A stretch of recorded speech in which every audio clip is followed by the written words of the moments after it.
Hello everyone, welcome to our YouTube channel the Bilik. इससे पहले कि हम आगे बढ़ें, आप हमारे चैनल को सब्सक्राइब कर लें और बेल आइकन को प्रेस कर लें।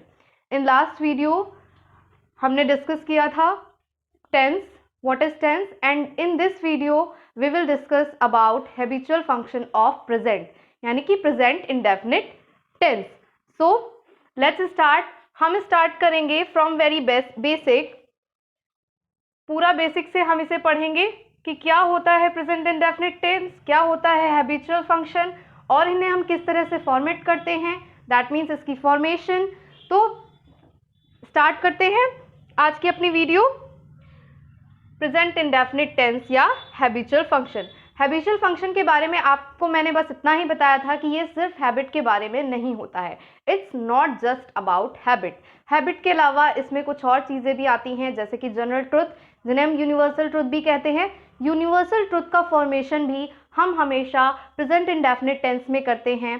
सेकेंड थिंग है, हैबिट के अलावा इसमें customs plus practice, permanent activity, या फिर अगर हम कहें तो हिस्टोरिकल जो प्रेजेंट होते हैं उनको भी हम इसी में फॉर्मेट करते हैं, या फिर फ्यूचर के जो अरेंजमेंट्स होते हैं वो भी हम प्रेजेंट इंडेफिनिट टेंस में फॉर्मेट करते हैं। सबसे पहले अगर हम इसकी फॉर्मेशन की बात करें तो इसकी फॉर्मेशन होती है सब्जेक्ट प्लस मेन वर्ब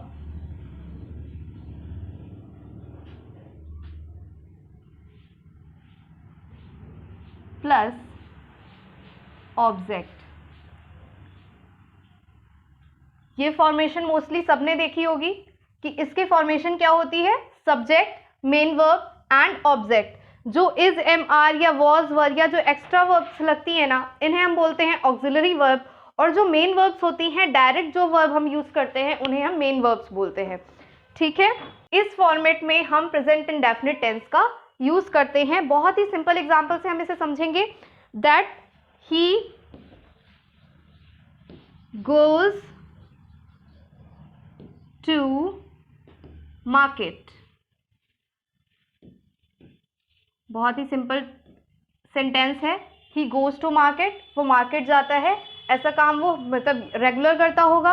अगर रेगुलर कोई काम किया जाता है, रेगुलर कोई एक्टिविटी की जाती है, तो हम उसे फॉर्मेट करते हैं हमेशा प्रेजेंट इंडेफिनिट टेंस में। भले ही वो वाक्य या सेंटेंस फ्यूचर का हो या कॉन्टिन्यूअस का हो, लेकिन हम उन्हें फॉर्मेट किस में करेंगे, प्रेजेंट इंडेफिनिट टेंस में। क्यों हम इसे फॉर्मेट करेंगे प्रेजेंट इंडेफिनिट टेंस में? क्योंकि वो एक रेगुलर एक्टिविटी है। ठीक है, इनको कुछ और एग्जांपल से समझते हैं, हैबिट को या फिर कस्टम को या फिर प्रैक्टिस को। जैसे कि प्रैक्टिस की अगर हम बात करते हैं, जैसे कि क्रिकेट मैच होता है, कोई क्रिकेट खेलता है, तो हम बोलते हैं ना he plays cricket.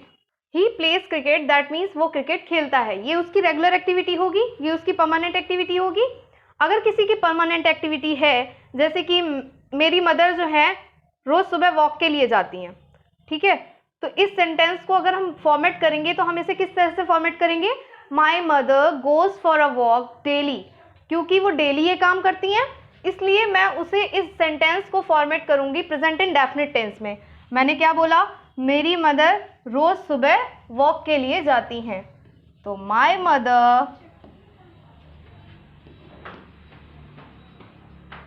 goes for a walk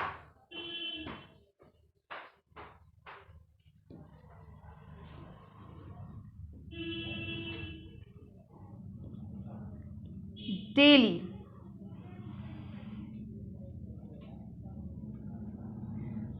आपको इसके साथ साथ ये भी पता होना चाहिए, कुछ ऐसे वर्ड्स होते हैं जैसे कि डेली है या ऑफन है, सेल्डम है, नेवर है, ऑलवेज है, फॉर्चुनेटली है, ओरिजिनली है।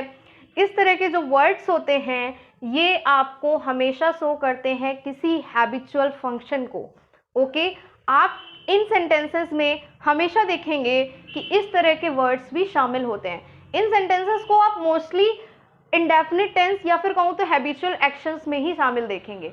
और अगर वो सेंटेंस हैबिचुअल एक्शन का नहीं भी है तो भी हम उन्हें किस में फॉर्म करेंगे, हैबिचुअल एक्शन में ही फॉर्म करेंगे। हम आगे इनको बढ़ेंगे तो हम आपको ये सारी चीज़ें बताएंगे कि कभी कभी ऐसा होता है कि वो टेंस तो किसी और उसका होता है, लेकिन हम उसे फॉर्म किस में करते हैं,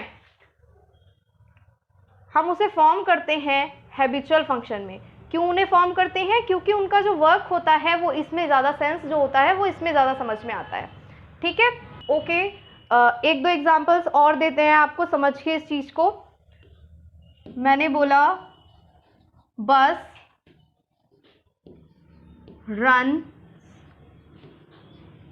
ऑन द रोड। बस रन्स ऑन द रोड। बस कहाँ पे रन करेगी? हमेशा रोड पे ही रन करेगी। ऐसा नहीं है कि वो हवा में उड़ने लगेगी। इसलिए इस तरह के जो सेंटेंसेस हैं जो वर्क्स रेगुलर होंगे या फिर होते हैं, आगे भी वैसे ही होंगे, तो उन्हें हम हमेशा फॉर्म करेंगे प्रेजेंट इंडेफिनिट टेंस में या फिर हैबिचुअल फंक्शंस में। मैंने आपको 2 थिंग्स और बोली थी कि फ्यूचर अरेंजमेंट्स को भी हम किस में फॉर्म करते हैं? इन्हीं हैबिचुअल फंक्शन में फॉर्म करते हैं। तो फ्यूचर अरेंजमेंट्स किस तरह के होते हैं? जैसे कि मैंने बोला कि कल जो है योगी जी आने वाले हैं, है ना? तो वैसे तो ये सेंटेंस हो गया फ्यूचर का, लेकिन फ्यूचर का होने के बावजूद इस टेंस को हम फॉर्म करेंगे प्रेजेंट इंडेफिनिट टेंस में। इस टेंस को हम कैसे बनाएंगे? योगी जी कल आने वाले हैं, योगी जी अराइव्स टुमारो। योगी जी कल आने वाले हैं। ठीक है, इसी तरह का अगर कोई सेंटेंस है, हम करने वाले हैं कोई काम, तो वो होगा तो फ्यूचर में, लेकिन हम जब भी इस तरह के सेंटेंस बनाएंगे कि हम ये काम करने वाले हैं, हम ये करने वाले हैं या वो करने वाले, जैसे कि मैं बोलूँगी कि मैं अपना नेक्स्ट वीडियो कल बनाने वाली हूँ, तो अगर हम नॉर्मली इसको बनाते हैं तो ये हम बोलेंगे I will make my next video tomorrow. But ये सेंटेंस जो है बिल्कुल रॉन्ग है। हम इसकी जगह पे क्या बनाएंगे? हम बनाएंगे I make my next video tomorrow. Same अगर हम फ्यूचर अरेंजमेंट्स के अलावा, और मैंने एक वर्ड और बोला था, जनरल ट्रुथ। जनरल ट्रुथ क्या होते हैं? आपको बहुत अच्छे से पता है कि जनरल ट्रुथ या यूनिवर्सल ट्रुथ क्या होते हैं, जो पहले भी हुए थे, अब भी हुए हैं और आगे भी होंगे। ठीक है, जनरल ट्रुथ या यूनिवर्सल ट्रुथ क्या होते हैं? जो काम पहले भी हुआ था, आज भी हो रहा है, आगे भी होगा। जैसे कि एक बहुत ही सिंपल सा सेंटेंस है, the sun rises in the east. Sun कहाँ पे राइज होता है? ईस्ट में। हमें पता है डेली वो ईस्ट से निकलता है, डेली वो वेस्ट में छिपता है, लेकिन ये कभी भी बदलने वाला नहीं है। कभी ऐसा नहीं होगा कि 2-4 दिन बाद वो रात में निकल आए, ऐसा होगा? हाँ, ये होता है कि उसकी टाइमिंग चेंज होती है। तो प्रेजेंट इंडेफिनिट टेंस में हमें ये भी ध्यान रखना होता है कि इसका जो टाइम है वो डिफाइन नहीं होता, इसीलिए हम इसे इंडेफिनाइट बोलते हैं। इसका टाइम कभी भी डिफाइन नहीं होता, इसलिए ये क्या कहलाता है? इंडेफिनाइट। हमेशा कभी भी स्टार्टिंग के हैबिचुअल फंक्शंस जो हैं उनको हम किस तरह से बोलते हैं? प्रेजेंट इंडेफिनिट टेंस या पास्ट इंडेफिनिट टेंस या फ्यूचर इंडेफिनिट टेंस। इंडेफिनिट क्यों लगाते हैं? इसीलिए लगाते हैं क्योंकि इनका टाइम जो है डिफाइन, करेक्ट टाइम डिफाइन नहीं होता कि ये बिल्कुल इसी टाइम पे होगा या फिर उस टाइम पे होगा। इसका टाइम चेंज होता रहता है। हाँ, तो हम जनरल ट्रुथ की बात कर रहे थे। जनरल ट्रुथ का एक एग्जाम्पल आपने सुना कि the sun rises in the east. एक और एग्जाम्पल देते हैं, the cow gives milk. Cow हमें क्या देती है? मिल्क देती है। तो ये भी एक ऐसा सेंटेंस है जो कभी भी चेंज नहीं होने वाला। काउ की जगह कभी भी ऑक्स मिल्क नहीं देने वाला आपको, हमेशा काउ ही मिल्क देगी। तो द काउ गिव्स मिल्क। तो ये एक सेंटेंस कैसा है? ये सेंटेंस है जनरल ट्रुथ का या फिर यूनिवर्सल ट्रुथ का। इसी तरह से एक लाइन मैंने और बोली थी, मैंने बोला था कि अगर हम कोई हिस्टोरिकल प्रेजेंट बताते हैं, कोई हिस्टोरिकल प्रेजेंट के बारे में बात करते हैं, तो भी हम यूज करते हैं इन हैबिचुअल फंक्शंस का या फिर प्रेजेंट इंडेफिनिट टेंस का। हिस्टोरिकल प्रेजेंट को बताने के लिए, कैसे हिस्टोरिकल प्रेजेंट को बताने के लिए हम इन टेंसेस का यूज करते हैं, इसको भी आप समझ लीजिए। ऐसा नहीं है कि सारे हिस्टोरिकल थिंग्स को बताने के लिए हम इस टेंस का यूज करते हैं, नहीं, हिस्टोरिकल प्रेजेंट को बताने के लिए। लाइक हम कोई स्टोरी सुना रहे हैं हिस्ट्री की, उसमें कोई ऐसी थिंग है जो प्रेजेंट में हो रही है, ये उस टाइम के प्रेजेंट की बात है, तो एक तरह से वो हमारे लिए पास्ट है और हमें इसे पास्ट में फॉर्म करना चाहिए, लेकिन नहीं, हम उसे हिस्टोरिकल प्रेजेंट मानकर उसे फॉर्म करते हैं प्रेजेंट इंडेफिनिट टेंस में। जैसे कि आपने महाभारत की स्टोरी सुनी होगी, जिसमें आपने ये स्टोरी भी सुनी होगी कि अर्जुन ने किस तरह से भीष्म पितामह को मारा था। तो जब हम इस स्टोरी को बताएंगे तो इंग्लिश में हम इसे कैसे फॉर्म करेंगे?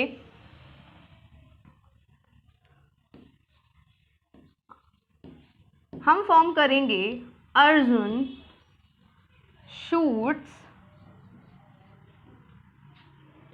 arrows on Bhishma।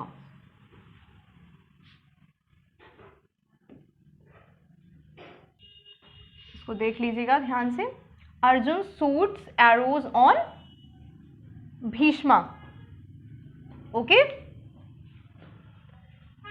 वैसे तो ये सेंटेंस किस उसमें है? ये सेंटेंस है पास्ट में, बट हम इसे फॉर्म किस में कर रहे हैं? प्रेजेंट में। अगर हम नॉर्मल वे में जाएं तो ये सेंटेंस बिल्कुल गलत हो जाएगा, लेकिन ये सेंटेंस गलत नहीं है, ये सेंटेंस बिल्कुल सही है। क्यों? क्योंकि अगर कोई भी हिस्टोरिकल प्रेजेंट हम बता रहे हैं, हमने हिस्टोरी के साथ क्या लगाया? Historical present. अगर हम कभी भी हिस्टोरिकल प्रेजेंट की बात कर रहे हैं तो हम हमेशा उन सेंटेंसेस को फॉर्म करेंगे प्रेजेंट इंडेफिनाइट टेंस में। ओके, बीच में कुछ फ्रेंड्स ने मेरे क्वेश्चन पूछा था कि what is the meaning of the Bilik. आपका चैनल द बिलिक है, आपकी द बिलिक का मीनिंग क्या है? तो द बिलिक का मीन अजरबैजान की लैंग्वेज में नॉलेज होता है, और द बिलिक का मीन रूम भी होता है। तो आप इसे समझ लीजिए, ये एक रूम है। किसका रूम है? नॉलेज का रूम है। तो ये हमारा एक रूम है जो कि नॉलेज का रूम है। आगे से आपको कभी भी पता करना हो तो मैंने आपको बता दिया है, फिर भी आप पूछ सकते हैं। और भी कोई क्वेश्चन हो तो आप कमेंट बॉक्स में मुझे ज़रूर बताएं कि आपको इस बारे में जानना है। हम पूरी कोशिश करेंगे कि आपकी सारी प्रॉब्लम्स को सॉल्व करें। Come back to the topic. हमने अभी प्रेजेंट इंडेफिनिट टेंस को समझा। प्रेजेंट इंडेफिनिट टेंस में हमने क्या क्या समझा? प्रेजेंट इंडेफिनिट टेंस में हमने ये समझा कि ये सारे हैबिचुअल फंक्शंस जो हैं, सारे हैबिचुअल एक्शंस जो हैं, वो हम फॉर्म करते हैं प्रेजेंट इंडेफिनिट टेंस में। हैबिचुअल एक्शंस के अलावा कुछ ऐसी चीज़ें हैं जो कि पास्ट में हुई होती हैं या फिर फ्यूचर में होने वाली होती हैं, उनको भी हम परफॉर्म करते हैं किसमें? प्रेजेंट इंडेफिनिट टेंस में। ऐसा हम क्यों करते हैं? क्योंकि वो रेगुलर एक्शंस होते हैं या परमानेंट एक्टिविटीज़ होती हैं, इसलिए हम उन्हें फॉर्म करते हैं किसमें? हैबिचुअल एक्शंस में। क्योंकि habitual action is not about an habit, it is about habit, custom, practice, and repeated action and permanent activity. So I think you guys understand what is present indefinite tense. इसी का ये तो था इसका simple या फिर affirmative या assertive form. इसी में अगर हम निगेटिव में जाते हैं तो इसका थोड़ा सा फॉर्मेशन चेंज हो जाता है। फॉर्मेशन क्या चेंज हो जाता है? जैसे इसमें मैंने यूज़ किया था subject, main verb and object. इसमें मेन वर्ब के साथ ध्यान रखने वाली बात ये होती है कि मेन वर्ब में कुछ वर्ब में हम एस या एस लगाते हैं और कुछ वर्ब्स में एस या एस नहीं लगाते हैं। एस या एस हम कब लगाते हैं? आपको बहुत ही अच्छे से पता होगा, जब भी सिंगुलर सब्जेक्ट्स होते हैं। कभी भी सिंगुलर सब्जेक्ट्स के साथ हम हमेशा एस या एस का यूज़ करते हैं, और जो भी प्लूरल सब्जेक्ट्स होते हैं उनके साथ एस या एस का यूज़ नहीं किया जाता है। अब आप शायद ये भी सोच रहे होंगे कि ये सब्जेक्ट क्या होता है। तो आप बहुत सिंपल तरीके से इसको ये समझ सकते हैं कि कोई भी वर्ड जो स्टार्टिंग में आता है, जो वर्क कर रहा है, that is called subject. Work हमेशा कौन करेगा? सब्जेक्ट। हम बात किसके बारे में करेंगे? सब्जेक्ट। बात कौन करेगा? सब्जेक्ट। किस तरह से? जैसे कि ये वाला सेंटेंस था, Arjun shoots arrow on Bhishma. किसके बारे में बात चल रही थी? अर्जुन के बारे में। क्या कौन कर रहा है? अर्जुन कर रहा है, तो ये सब्जेक्ट है। फिर उसके बाद ये वर्ब है। वर्ब में देखिए मैंने एस लगाया है। क्यों एस लगाया है? क्योंकि अर्जुन जो है ये एक सिंगुलर सब्जेक्ट है, एक पर्सन है, इसलिए इसके साथ मैंने एस या एस का यूज़ किया है। और उसके आगे सेंटेंस आपको पता है, उसके आगे का भी आप देख लीजिए। अगर हम आ जाए इसी तरह का, अगर हम कोई सेंटेंस इस तरह का लिखते हैं, कोई हम वर्ड लाइन यूज़ करते हैं, यू सिट ऑन, इसको हम डायरेक्ट भी बोल सकते थे सिट ऑन, यू साइलेंट हो जाता है इसमें, यू सिट ऑन या यू सिट ऑन, तो दोनों सेंटेंसेस एक ही हैं। यू के साथ हम यू को हम कभी भी सिंगुलर नहीं मानते हैं, यू को हम प्लूरल मानते हैं। ऐसा क्यों है? क्योंकि सामने वाले को हम ये सोच के चलते हैं कि सामने वाला सिंगल भी हो सकता है और वहाँ पे कुछ और लोग भी हो सकते हैं, इसलिए यू को हम हमेशा प्लूरल में रखते हैं।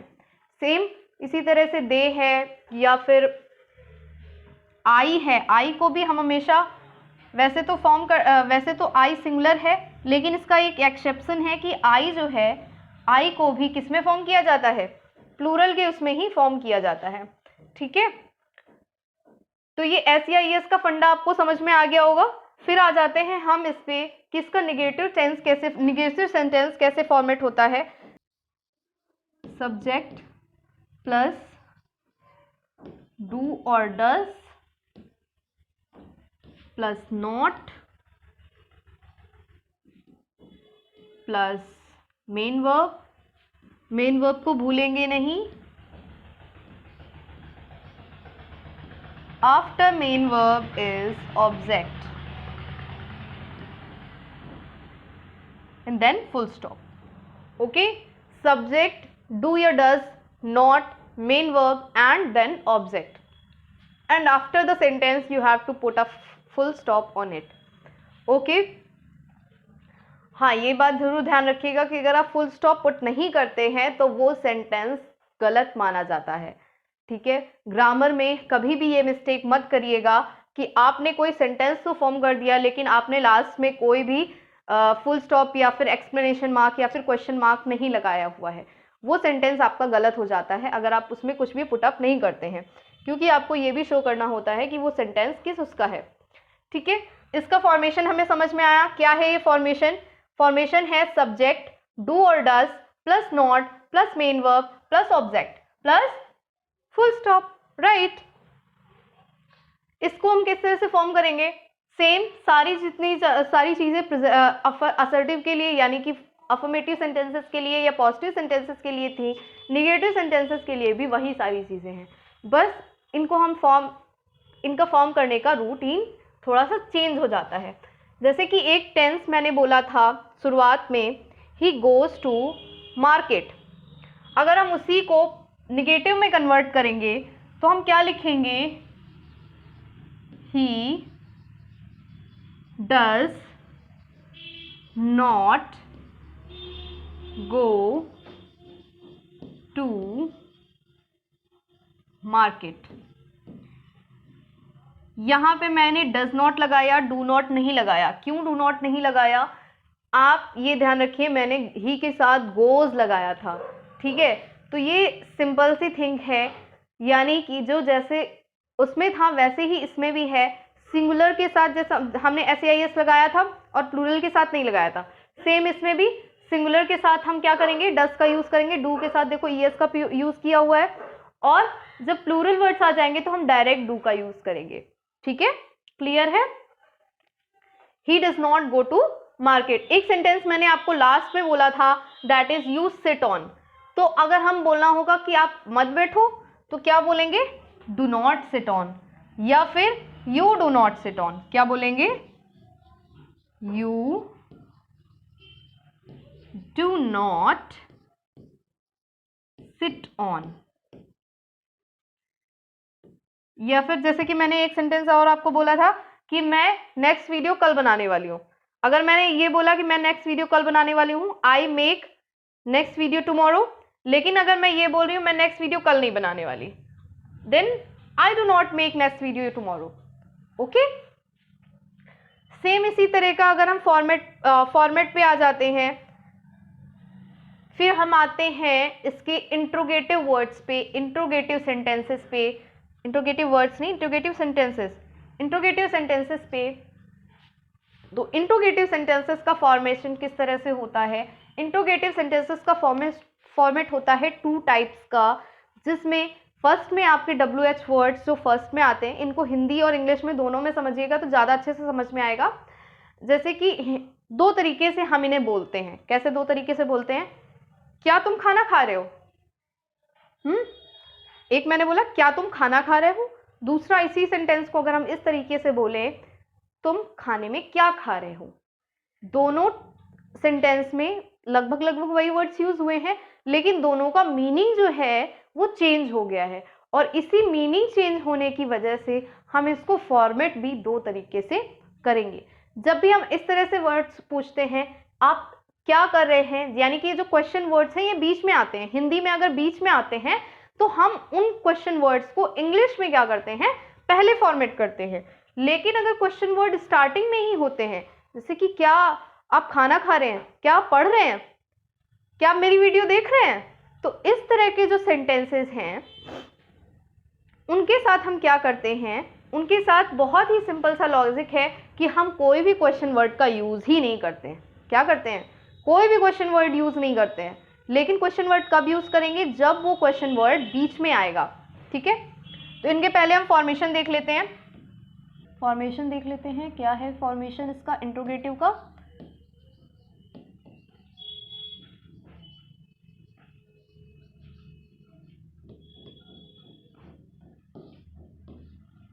इंट्रोगेटिव का फॉर्मेशन होगा, एक फॉर्मेशन होगा जिसमें आपकी वर्ब्स, ऑक्सिलरी वर्ब्स पहले आ जाएंगी।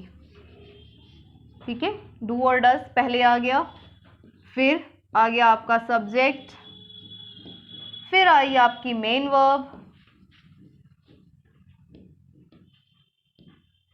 फिर आ गया आपका ऑब्जेक्ट।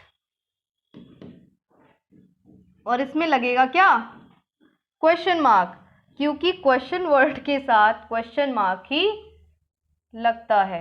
ये ध्यान रखिएगा कि क्वेश्चन वर्ड में क्या लगेगा, question mark, sorry question word में नहीं, क्वेश्चन वाले सेंटेंसेस में हमेशा क्या लगेगा, क्वेश्चन मार्क। अगर आप क्वेश्चन मार्क नहीं लगाते हैं तो सेंटेंस क्या हो जाता है, गलत हो जाता है।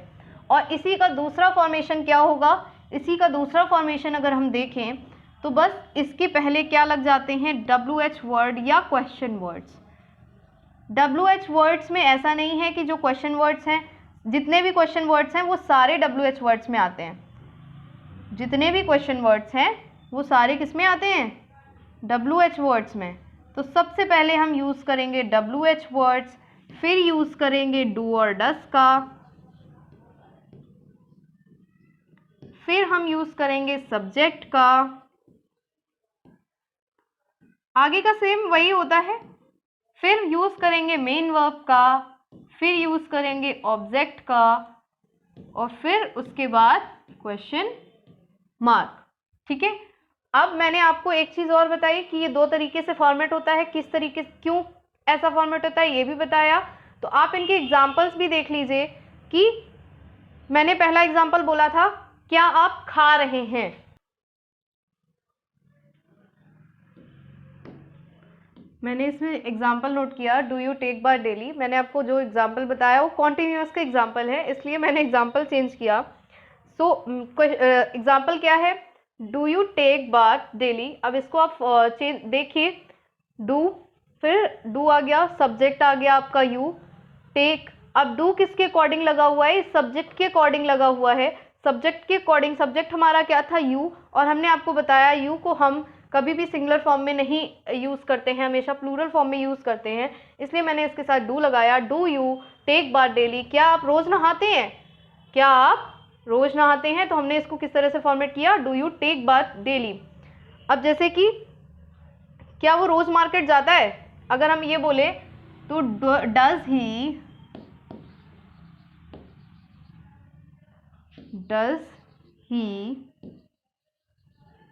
go to market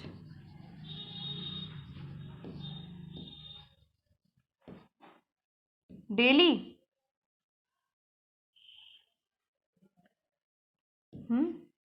does he go to market daily।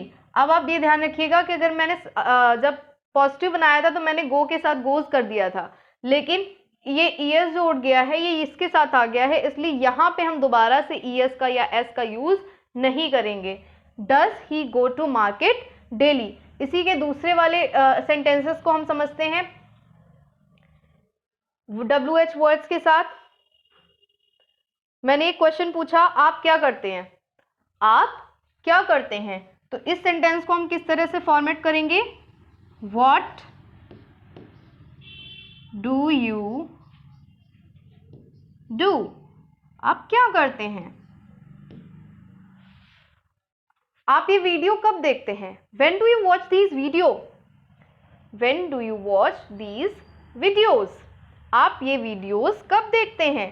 तो इस सेंटेंस को किस तरह से फॉर्मेट किया जाएगा, हम हमेशा बीच में आया है इसमें क्वेश्चन वर्ड, जैसे कि इसमें बीच में आया था तो वैसे ही इसमें भी बीच में आया है, तो इसको हम पहले ले आएंगे, when do you watch these videos, last में question mark, when do you watch these videos. वह कहाँ पर रहता है, मैंने एक सेंटेंस और बोला, क्या बोला, वह कहाँ पर रहता है, उसका घर कहाँ है, वो कहाँ से बिलोंग करता है। इस तरह के सेंटेंसेस भी हम जब बीच में WH वर्ड आ रहा है तो इसी तरह से फॉर्म करेंगे, वेयर डज ही लिव, अगर मैंने बोला वो कहाँ रहता है तो इसका सेंटेंस सीधे सीधे क्या फॉर्म होगा, वेयर डज ही लिव, वो कहाँ से बिलोंग करता है, where from he belongs, where from he belongs. यहाँ पे देखिए मैंने ना डू का यूज़ किया ना डस का यूज़ किया, मैंने डायरेक्ट बोला वेयर फ्रॉम ही बिलोंग्स। इस तरह के सेंटेंसेस कुछ ऐसे भी होते हैं, इनको एक्सेप्शंस बोलते हैं, जिनको हम डायरेक्ट फॉर्म करते हैं, ठीक है। मैंने डायरेक्ट बोला वेयर फ्रॉम ही बिलोंग्स, मैंने यहाँ पे डू या डस का यूज़ नहीं किया, यानी कि इसकी राइट फॉर्मेशन का यूज़ नहीं किया, लेकिन फिर भी वो सेंटेंस सही है, वो सेंटेंस आपका गलत नहीं माना जाएगा, ठीक है। लेकिन आपकी जो ग्रामर है उसमें आपका ये सेंटेंस क्या माना जाएगा, गलत ही माना जाएगा। उसमें आप इसको किस तरह से बनाएंगे, where does he belong from, उसको आप किस तरह से बनाएंगे, where does he belong from.